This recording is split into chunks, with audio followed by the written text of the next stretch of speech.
Hello. Thank you for joining us. I'm Kathleen Fletcher, Executive Artistic Director of FirstWorks, a nonprofit committed to connecting art with audiences in Providence, Rhode Island. We're proud to be sharing with you powerful artistic voices from Providence. Thank you to the Kennedy Center, Arts Across America Initiative for this partnership, and to the New England Foundation for the Arts. FirstWorks believes world-class firsts in the arts can lift our community. During COVID, our performances, education programs, and PVD Fest, the capital city's signature arts festival, are all being reimagined. And yet, during this time, FirstWorks is commissioning new works and reinventing the ways we gather around the arts. And artists are the beating heart of our mission.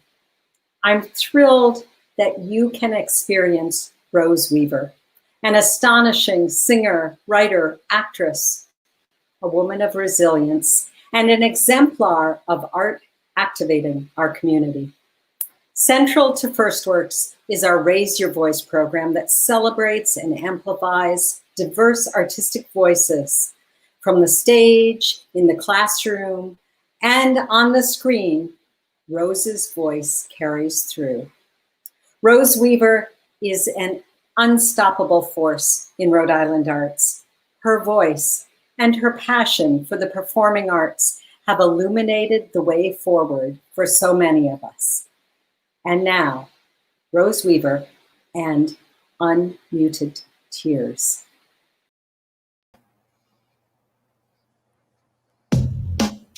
Yo! Listen up to the mama in her drama about the change. I'm feeling like an arrow, target ready, taking aim. Some think I'm going crazy, yeah, acting insane. Well, damn right, I got an attitude, but let me explain. I said, who decided the rule to diss my clock? To say I gotta keep ticking when I wants to talk? To say growing old is ugly and sad? To throw me away like trash like I just been had? Ow! Well, they say about 40, our best life begins. But some dim wits won't let us win. To be women now, wise and strong, lifting us up where we belong.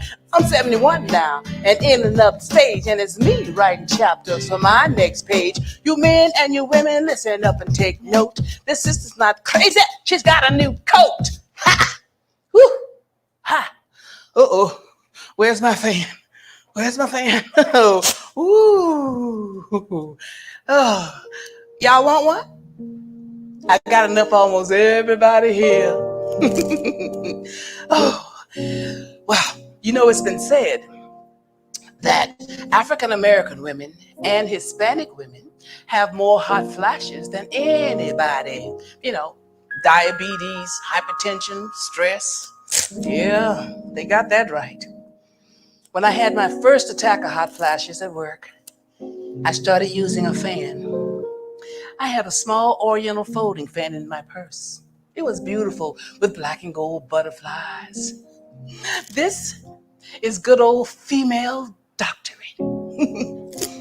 I remember summer evenings back in the South with all the older women on their porches fanning themselves with paddle fans, or in church when that salty August air just closed in, and up and down the pews, church programs are folded into fans. And it was always the women doing it, never the men, even though they were hotter in their dark deacon suits. But some extra gumption women got, huh? Some bold imagination to fold a church program into a fan. Well, surely women invented fans. The beauty and the comfort in them. The comfort I discovered at Pier 1. Well, I gave fans to all of my girlfriends. Some of them keep theirs hidden away at home. But if you get hot, I want you to fan, honey. Hold it with your thumb on top like this to snap it open. Ha! I would snap mine open and start fanning myself in mid-sentence having lunch with my friends. Oh, honey, did you hear what happened the other day? Yeah, let me tell you all about it. Or in a meeting, when I would say something like, the creative class is driving the economy. And they would all look at me like I was crazy. That's what I discovered, what some people think about menopause and women aging. Like, hey girl, getting older has its advantages. For instance, you can save money on bras. Just tuck those boobs under your pants. Well, hot flashes don't happen to every woman. But when they happen to us sisters, we just start throwing on some clothes. Like take off our bras and our panties so some air can circulate. No, the thing is, there isn't any one box to put us all in so that our experience is wrapped up in one explanation, all nice and neat. Oh, no, no, no. We menopause mamas cover the waterfront. Rose, Right, Kathleen? whether it's aging, sexism, racism, or COVID, you raise your voice with courage and incomparable style. And that's been celebrated with 3 honorary doctorates, a 2000 Pell Award that you received along with Stephen Sondheim. When you moved to Rhode Island at age 19, did you see this path? Did you have a glimmer that this would be the role and path you took on? I knew good things were going to happen here in Rhode Island. I was welcomed with open arms, and my career started here. It grew here. The community's been really good to me. And so I feel like I've been very lucky. We've been lucky too. In all the work you've done with us here at FirstWorks, last summer, a star performance musical ensemble turn at PVD Fest, which drew 130,000 people to downtown Providence over the 4 days of the festival. And just weeks ago, lending your expertise to FirstWorks' new commission program that we've just launched. We share a belief about bringing a better community through the arts. What do you feel are the most important ways we can work to advance artists of color and address racism in this moment? Well, of course, hire us is the first thing. We all need the work. And with the pandemic, we've lost a lot of work and a lot of income. But I think FirstWorks and the city, the state is doing what it can to help us artists survive. I have a little booklet that I've been working on for a while, and it's going to come out soon, a directory of Black artists in Rhode Island, artists of color, mostly Black though, because I think the Hispanic community is doing something and the Asian community is doing something. So if we all do something to let people know where we artists are, how to reach us and things like that, we will get more work. And of course, the RISCA, for instance, is doing a lot of training to help us get up to speed with technology, and we really need to do that. So I think we are doing the work that it's going to take for us to come back. And at this time, as we are creating, hopefully we'll all be able to be in person once again so that we can share our art, but staying connected through technology, like what we're doing right here at the Community Center, a virtual performance. It's important and we appreciate it. You know, I think also what we're doing right here represents partnerships, and that joining together is so important, and you are part of what joins us. You're a first lady of jazz for us in Rhode Island. Let's hear Where You Go with Keith Jarrett's inspiration. Oh, I love this song. Yes, ma'am. Thank you, Keith, for letting me do it. I wrote lyrics.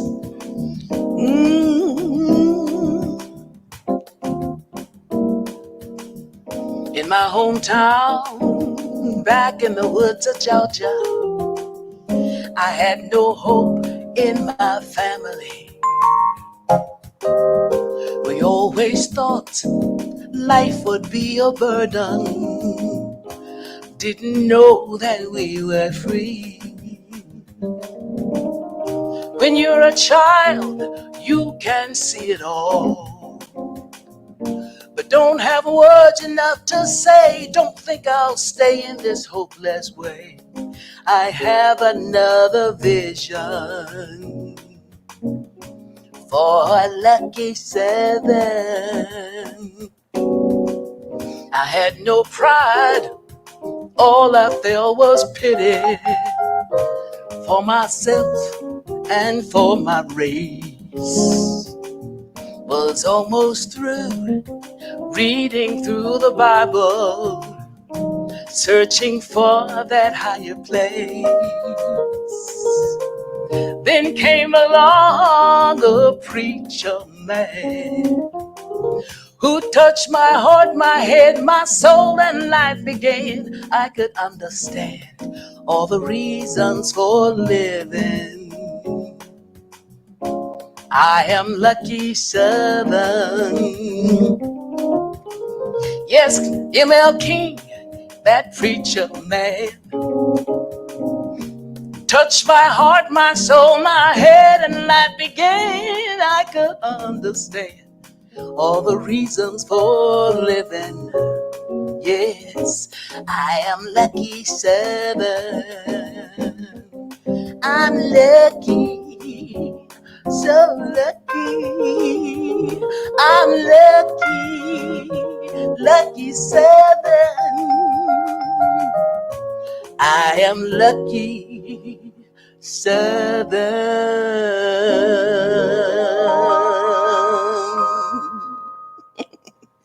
Woo. Now, my first name used to be, it's supposed to be rather, Rosetta.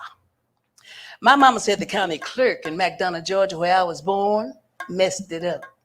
But it could have been my great-grandma Parthena, because she was the midwife in our town, and she birthed all the babies that were born, including me. Now, she couldn't write real good, but she could read, even though she was born in 1880. Anyhow, my first name ended up being Rose, and middle name Ella. And this is how my mama explained it to me. She said, come on and sit down here. Let mama comb your hair. I want my little girl to feel good about her head of nappy hair. Beautiful nappy hair. And your skin, soft and chocolate. Cocoa chocolata. Dark like the night. God works her magic in the nighttime while you're sleeping under the moon glow, the same as she does in the daytime, whilst the sun makes the flowers grow. Honey, I know it hurts when they call your names and make it seem like being dark-skinned is bad. But it ain't. No, it ain't. And that nigger word, little children and grown people saying it to hurt you. Well, you a precious African American Negro child. And it's spelled N-E-G-R-O.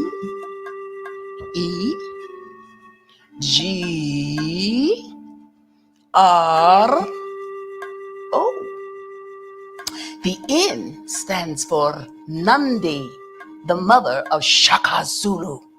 You are a Zulu princess. You come from a strong line of Africans from way across the sea. E. Oh, and you're rich in creativity. Now the E stands for equal. You are equal in your birthright to be here, the same as every living thing in this universe. And G is for gift. Life is a gift, and you were put here to achieve your own special greatness, and you will. R is for Rosetta, the name that was supposed to be on your birth certificate. Rosetta is the name of a town in northern Egypt on the Nile River. And like the Rosetta Stone found near there, the visions you share gonna help all the people of the world. And oh, sweetheart, oh, is for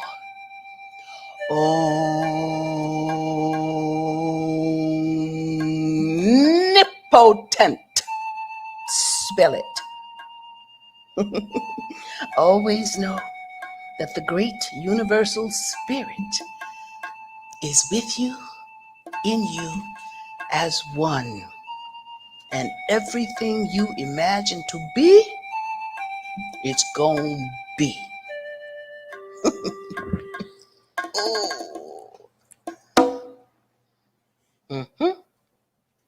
There.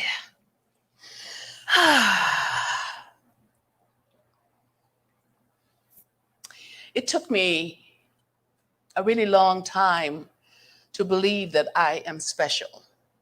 But walking with thousands behind Dr. Martin Luther King's casket on a mule-drawn wagon, April 9th, 1968, when I was 18 years old, assured me that I was somebody. These next two songs mirror incidents that I experienced as a child. Strange Fruit, sung by Billie Holiday and written in 1937, is a song about lynching. But I discovered another song called Supper Time, written in 1933 by Irving Berlin for Ethel Waters, our first female Black superstar. The song's about a young mother who has to tell her children that their father isn't coming home anymore because he's been lynched.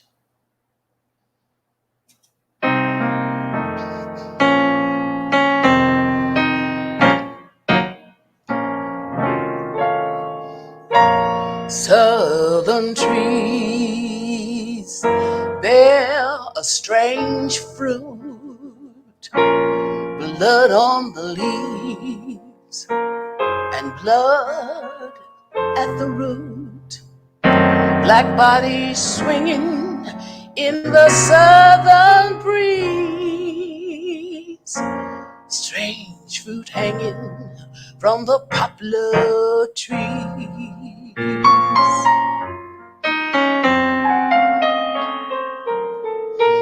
Pastoral scenes of the gallant South, the bulging eyes and the twisted mouth, scent of magnolias, sweet and fresh, then the sudden smell of burning flesh.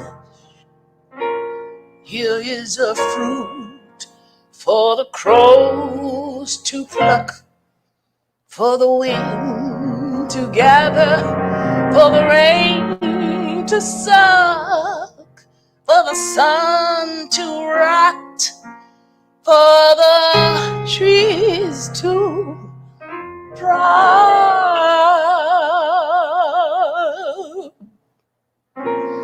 Here is a strange and bitter crop.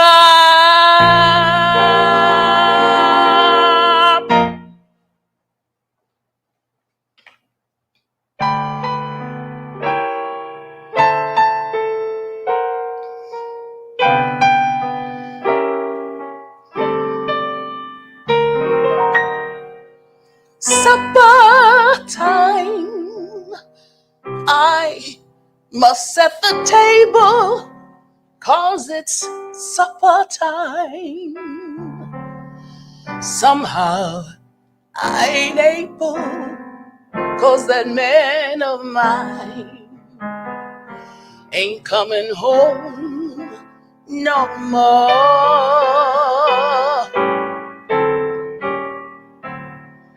Supper time, kids will soon be yelling for their supper time. how I keep from telling that man of mine ain't coming home no more.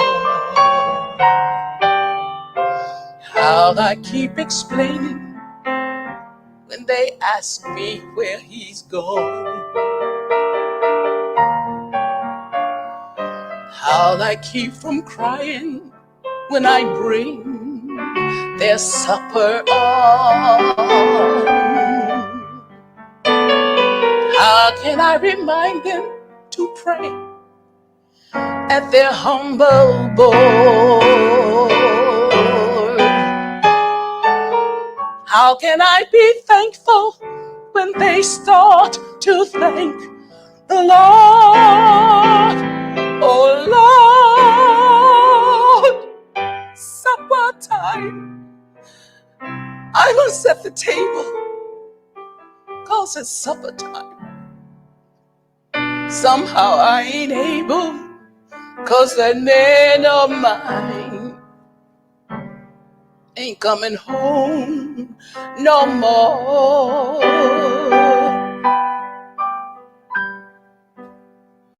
He ain't coming home no more. Ain't coming home. Ain't coming home.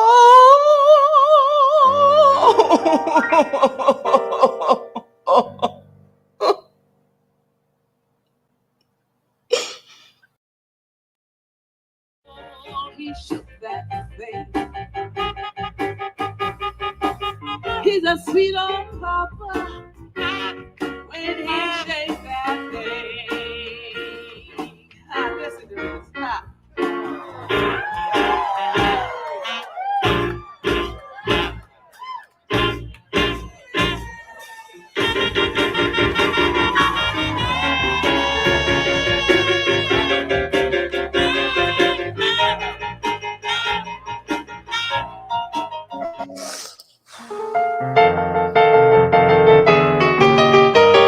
Yeah, all right, let's shake it out. The old folks are doing it, the young ones too. The old folks teach the young ones just what to do about shaking that thing. Oh, yeah, shake that thing.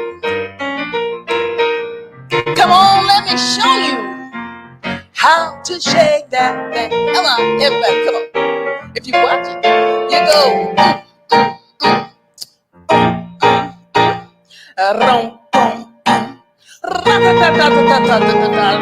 Yeah. Oh, we know how to shake that thing. Yeah. With this kind of music, who wouldn't shake that thing? Oh, yeah. I'm having a ball.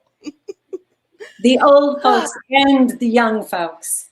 When we first met, you were working with young folks creating new works.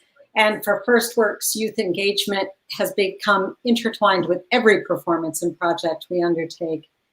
What do you feel the arts can offer to young people now that's most needed? That art can save lives, first of all. That's been my motto for a long time. And I think young people, if they can hear it and see it's true, knowing that somebody like me who's 71 years old has come through so much and I'm still standing and I still have a positive attitude about life. I use art. And I think that's what they're starting to do, is to use art to express themselves, whether it's rap music, poetry, spoken word. They help give themselves self-esteem by using the arts to express all those feelings, whether it's angry, love, whatever.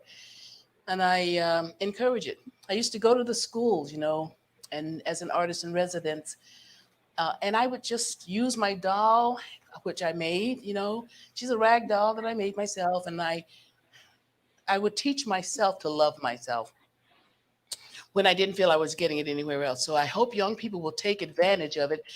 And watching them now, doing all of this, everything that's happening in our country, I believe the young people are getting it, that they have a voice, and to use their voice in positive ways, and to use the arts to help them express themselves. I hope that answers the question you had just asked.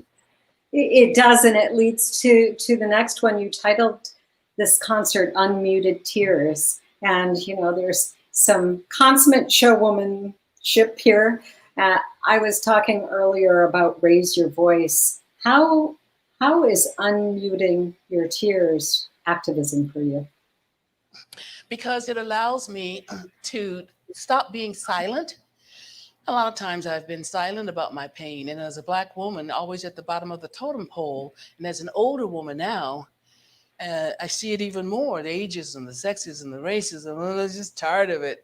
But this allows me to speak what I feel on stage without really hurting somebody, because I could go out and knock somebody over, every now and then, you feel like it. But I don't. I use my art, and I always have. I learned it in high school, growing up under Jim Crow in Atlanta. And when I found love here in Rhode Island, which is why I stayed, and I commuted a lot between LA and Providence, I just use the art to help me heal. And that's important. You can't walk around with all that anger inside. And there still is some that I'm trying to get out, but I write. I sing. And, I've never considered myself the greatest at anything. I just love this genre, to write and sing and to share it with people. And I think people get it. I remember Adrian Hall at Trinity Repertory Company talking about how the arts can save people's souls. And that's what we do. And I hope the young ones will listen and use it in the same way. And I hope I live long enough to finish doing all the dreams I have about creating. FirstWorks started as a reincarnation of the One Night, First Night Festival. And we like to say festivals are in our DNA. And I was really excited that you included One Voice on your concert, composed by Dr. Clarice Laverne Thompson, and practically a Rhode Island anthem, a commissioned FirstWorks for what is now PVD Fest that was performed first by a statewide chorus from Native American a cappella to church choirs in our city's central plaza. One Voice. It's a song for now, wouldn't you say? Yes, it is. It is. And aren't we lucky, because we wrote it. I mean, Clarice wrote it and we sang it a long time ago. And I love FirstWorks, Kathleen. You know that. Last year we had Mike Winter here. So this One Voice song, it captures who we are. And it's a longer song, but we have time to do a section of it. Let's hear One Voice.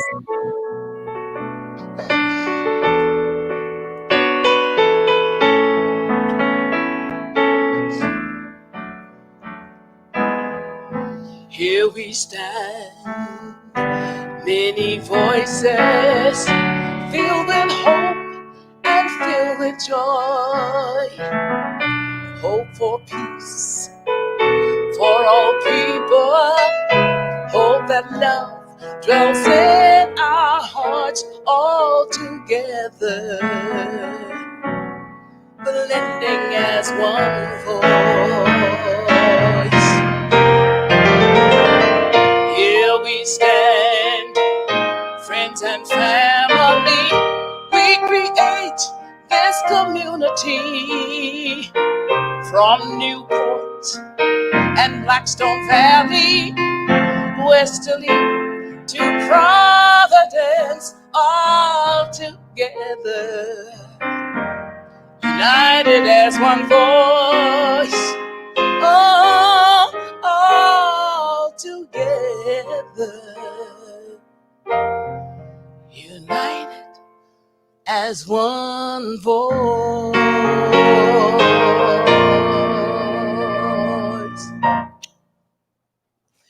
So I want to thank everyone for helping me to be involved in this. Delbert Collins and all of my friends, Bob Burke here at the Pot of Fur restaurant, who gave us this beautiful space.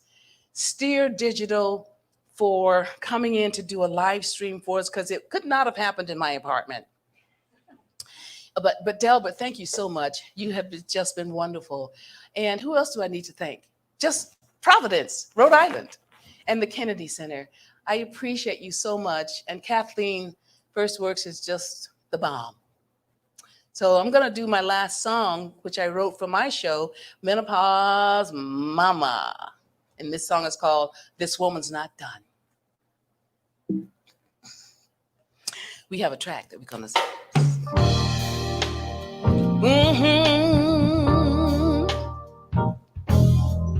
Everything in life is a test.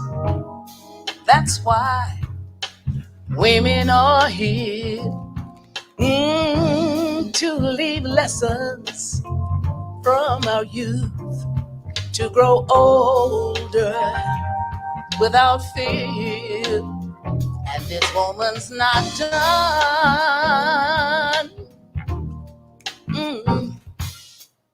Salt tears stain my pillow. I wondered how I would cope. Then something changed late one night. With the morning came news. Said this woman's not done. But first we were young, then too old. Kicked to the curb, robbed of our souls. Reached for the ceiling, hit the glass. Was either about gender, color, class. Some treated us good, but others handled us wrong. At times we were weak, but now we're strong. We're singing our new song, we're right on the track. And this train still runs. This train still runs. And we can't turn it back. We can't go back. No, no, no. Look into my eyes right now. Can't you see we're still here? There's so much more of us to give. And I love me for all my years. And this woman's not done.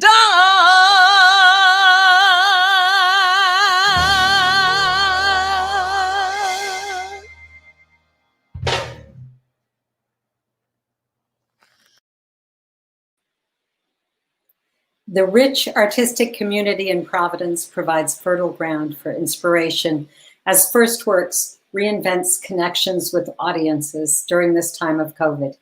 Sokeo Ros has achieved a kind of alchemy.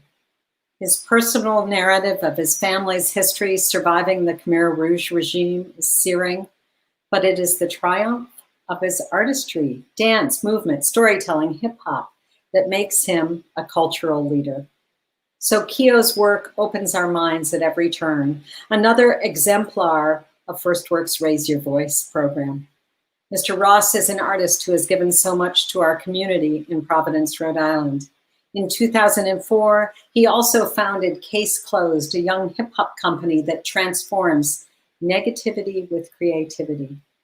From the streets and plazas of PVD Fest to the classrooms of our schools, FirstWorks has been energized and bettered by his work. It is a great honor to introduce Sokeo Ros to the Arts Across America series with Cambodian Lullaby, excerpts from Refugee Camp to Project, his solo show. It's a story of coming from a country Sokeo was not born in, to living in a marginalized neighborhood where assimilation to gang violence and dance was the only way to cope with day-to-day trauma. And now, Sokeo Ros and Cambodian Lullaby. Khmer Rouge and Pol Pot will go down as one of the 2 or 3 greatest genocidal, mass murdering, brutal regimes the world has ever seen.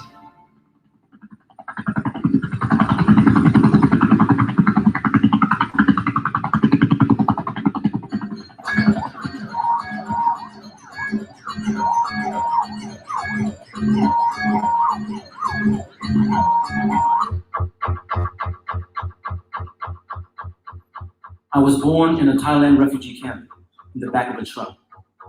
There was no hospital. They converted the trailer of an 18-wheeler into a medical center. I was a really sick child.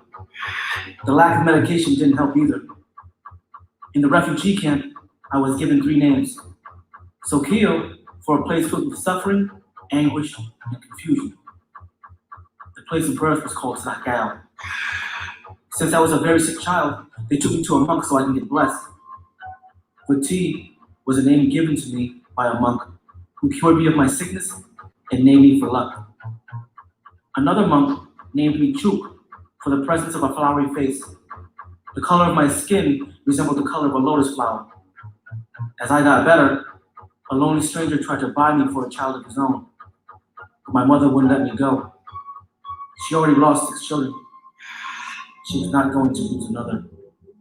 Finally, they escaped to America, to California, and then to Iowa.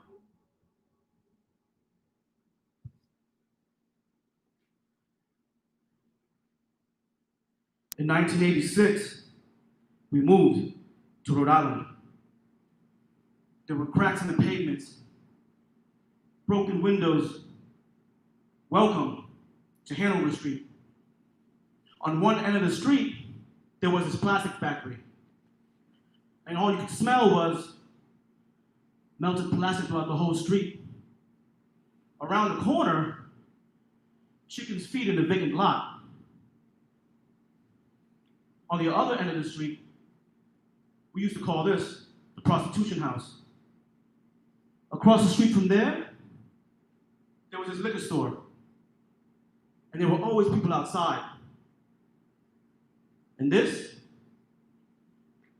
is my house, near the plastic factory. Gang members lived on the first floor, but they didn't bother us. They worked at a dye factory with my father, and he drove them to work every single day. Now, during the summertime, they would just sit and chill on the porch. And they would just do one of these when I came by.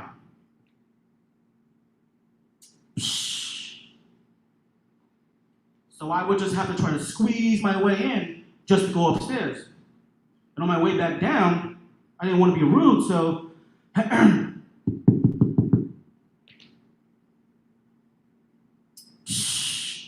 are you, the king around here?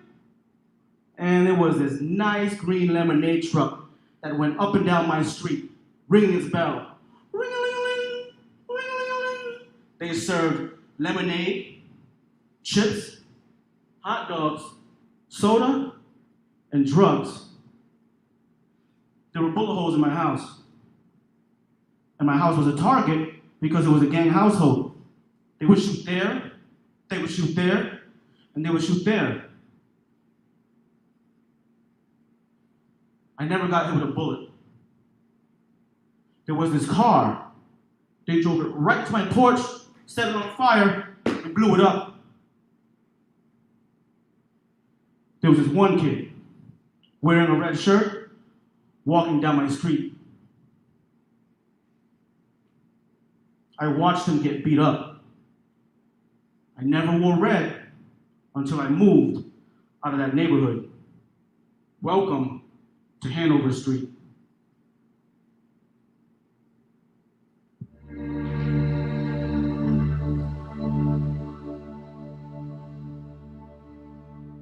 You work 12 to 16 to 18 hours, working in the field, growing rice, harvesting rice, building dams. There's a lot of people do a lot of harsh work.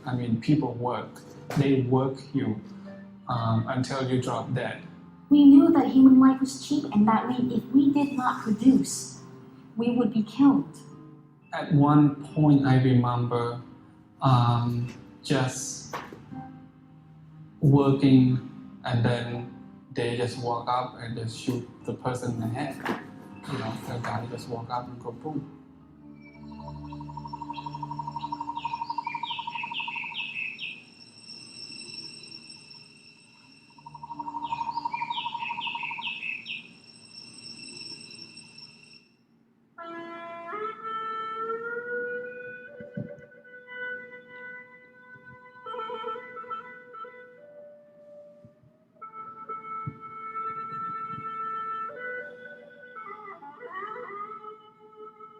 I had 6 brothers and sisters before I was even born, so we never met. My mother's first 2 kids were twin boys. They only lived for about 2 weeks or so. And then they had a baby girl. She only lived for about 8 months. And then they had another baby girl. They called her Slaymon. She ended up getting sick. She had chicken pox. So they brought her to the hospital. They gave her a shot of coconut water. What was that? What was that for? They couldn't even help. She was almost 3 years old. Then she passed. And then they had another boy. He only lived for about 6 weeks or so. The 6th child only lived for about 8 months. He ended up having a seizure. I'm number 7. I was the first child to survive. I wasn't supposed to make it. My stomach was almost clear to the point where you could see my intestines.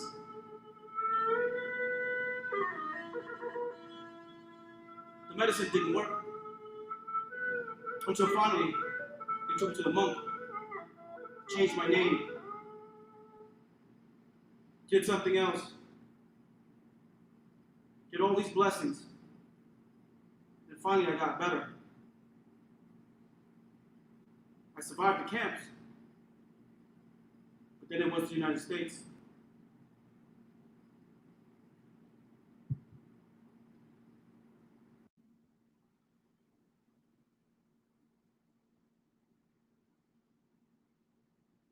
He regarded cities as evil and vowed to force their residents into the countryside to build an agrarian society. At dawn on April the 17th, the Khmer Rouge entered Phnom Penh. Within hours, an air of menace filled the streets as Pol Pot's troops showed their true colors.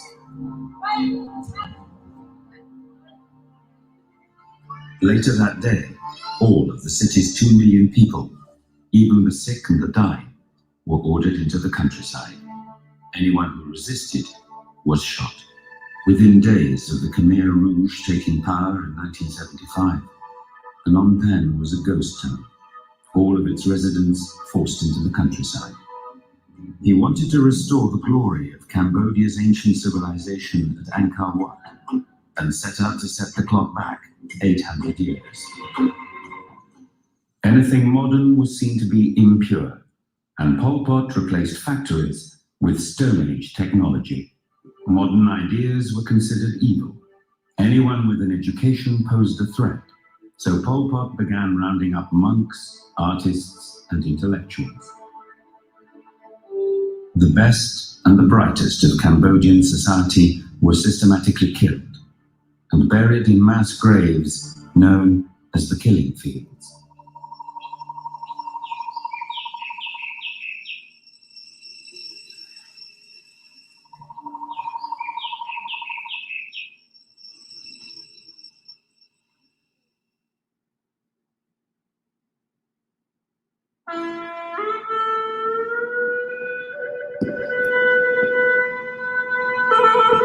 My father was in the Cambodian army. A few of his friends decided to escape.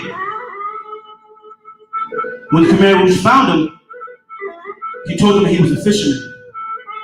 So they kept him. And they sent him into the forest, to the woods, to the lakes, to find fish to feed the people. He would only see my mother once a year. They gave him more rice because his work was hard. He'd save it and try to get it to my mother so that she didn't starve.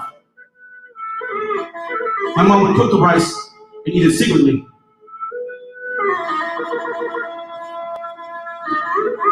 Because if they found out, they would have killed her. Life was really hard for them. A moment passed and came by. So her father and a few of his friends decided to leave. And they went in the woods towards Thailand. They escaped, dodging landmines and Khmer Rouge soldiers. Once they made it all the way, they would have to trace their exact steps back, dodging landmines and Khmer Rouge soldiers. He met up with my mom and probably a dozen other families. So now they were trying to trace their exact steps all the way to the Thailand border, to the refugee camps, dodging landmines and Khmer Rouge soldiers. Not everybody made it.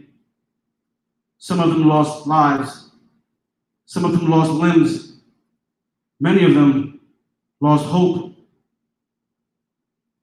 It was a 3-day walk. When they finally made it to the border, it took another 3 days for the Red Cross to come in. And now you have two choices. You can stay and go back to Cambodia and try to rebuild. Or you can stay and wait to be sponsored to go to another country, like the United States.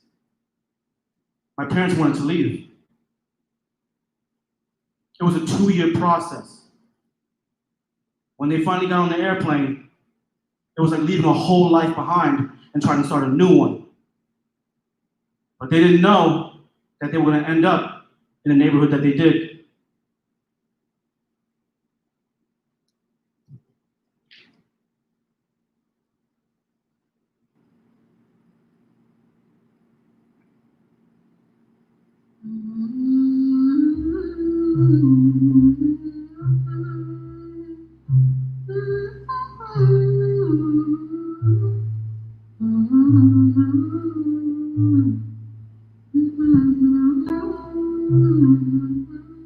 My mother had a dream that her daughter, Simone, came to her as a grown child. She said, come and meet your other children. All 6 children who had passed away were there and were grown as well. Simone told my mother not to worry anymore because all of the children were together and they're fine. After the dream, my mother felt more relieved and happy to find out that her kids were okay.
So I started breakdancing as a hobby.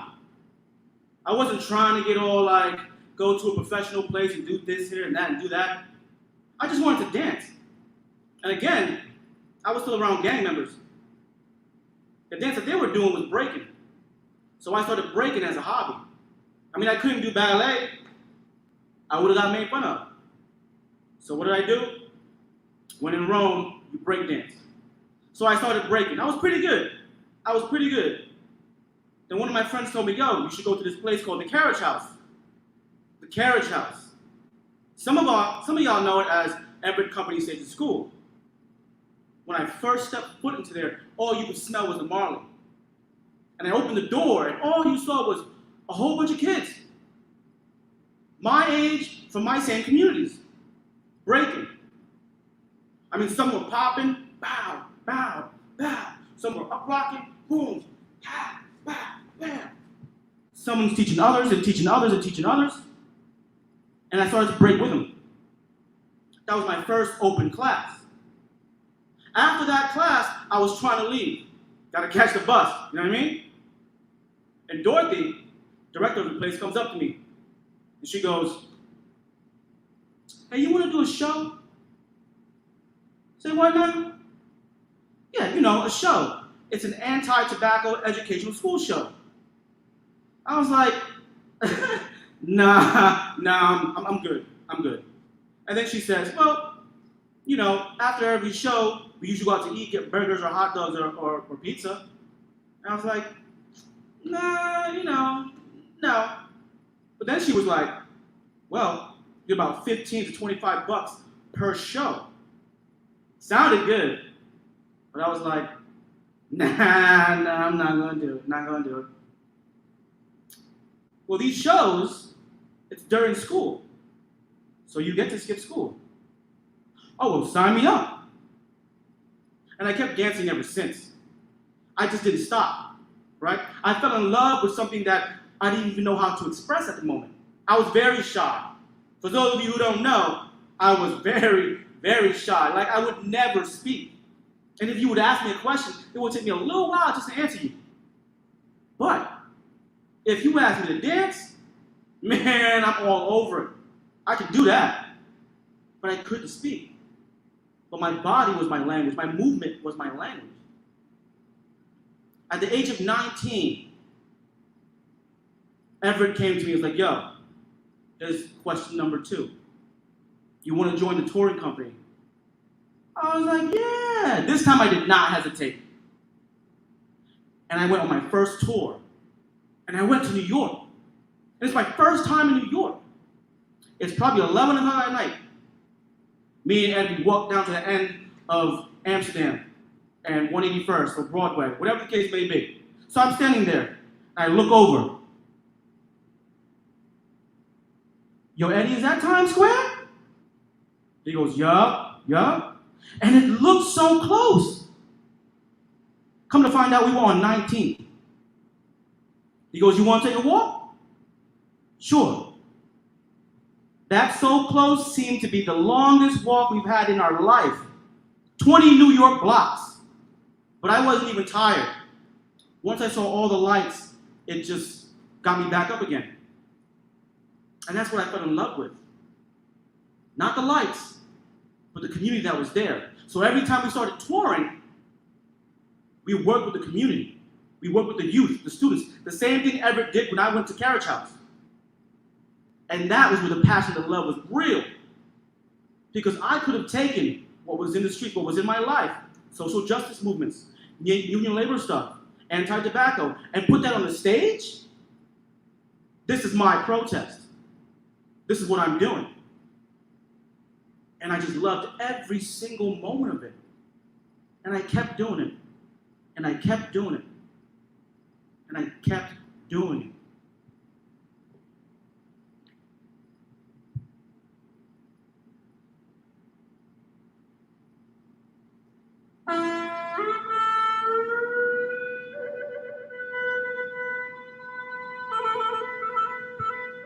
I didn't do too well in school. Actually, I failed out. Dropped out of college a few times. Changed majors a few times. Never really thought I could get there. But being an artist, that's what I did. And that's what I wanted to do. But there was something in me that wasn't enough. I always felt incomplete. I've been in 5 national tours. So I figured, when I joined College Unbound, I don't even know my own history. So I wrote a grant, Rhode Island State Council on the Arts, and I got approved. And then I started this project called From Refugee Camp to Project. Supposed to be a 15-20 minute exhibition. I went to Cambodia for the first time. I met my family for the first time.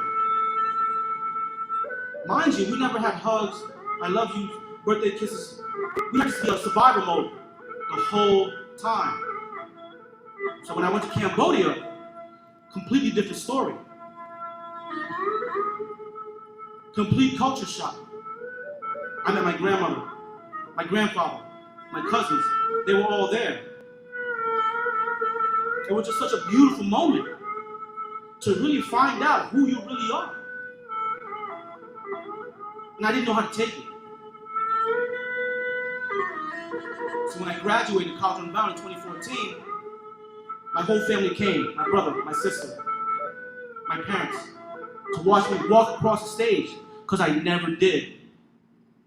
But walking across that stage was just not a stage for me. It was a timeline that was there. I didn't know it was there for so long, but it was a part of me.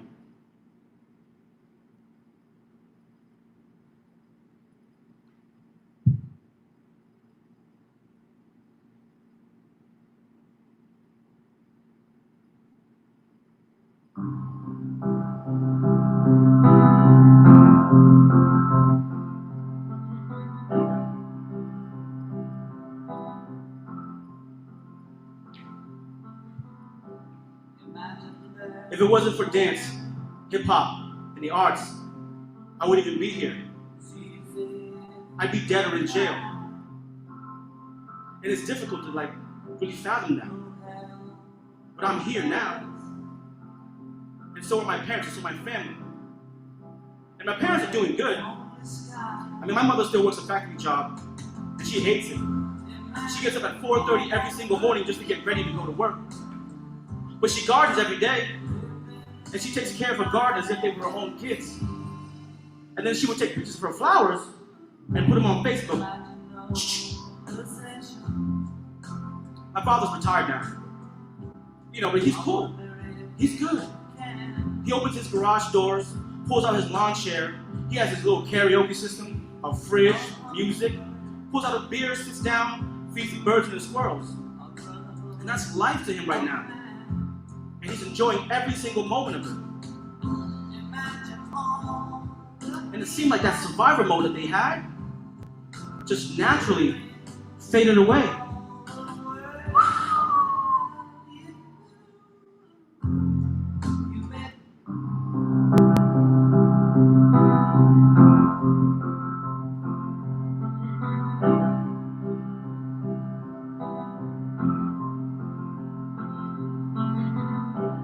Imagine there's no heaven. See if you cry. No hell below us, above us only sky. Imagine all the people living life in peace. You imagine no possessions. I wonder if you can. No need for greed or hunger, or brotherhood of man. Imagine all the people sharing all the world. You may say I'm a dreamer, but I'm not the only one. I hope someday you join us, and the world will live as one.